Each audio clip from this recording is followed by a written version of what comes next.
রেলগাড়ি বিশ্ব পরিবহনের ইতিহাসে এক বিপ্লব এনেছে। শিল্প বিপ্লবের সময় মানুষের যাতায়াতের পাশাপাশি পণ্য পরিবহনও ব্যাপকভাবে সাহায্য করেছে। রেলগাড়ির যাত্রা শুরু হয়েছিল সুদূর ইংল্যান্ডে, তারপর তা ধীরে ধীরে সারা বিশ্বে ছড়িয়ে পড়ে। সালটা ছিল 1825। প্রথমবারের মতো রেলের চাকা গড়িয়েছিল। তারপর এই রেল যোগাযোগ ব্যবস্থায় শিল্প বিপ্লবকে আরও বেশি সফল করে তুলেছে। জর্জ স্টিফেন্সকে রেলপথ নির্মাণের জন্য তাকে আধুনিক রেল যোগাযোগ ব্যবস্থার জনকও বলা হয়ে থাকে। যদিওবা তিনি রেল ব্যবস্থা গড়ে তুলেছিলেন কেবলমাত্র শিল্পাঞ্চলগুলিতে পণ্য পরিবহনের জন্য, যা পরবর্তীতে যাত্রী পরিবহনের কাজে উপযোগী হয়ে ওঠে।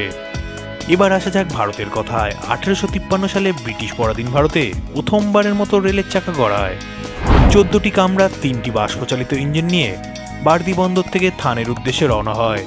এই ট্রেনটিতে 400 জনের মতো প্যাসেঞ্জার ছিল। তারপর ধীরে ধীরে ভারতের রেল যোগাযোগ ব্যবস্থা প্রসার লাভ করতে থাকে। বর্তমানে ভারতের রেল যোগাযোগ ব্যবস্থা বিশ্বের মধ্যে 4র্থতম স্থানের স্বীকৃতি লাভ করেছে।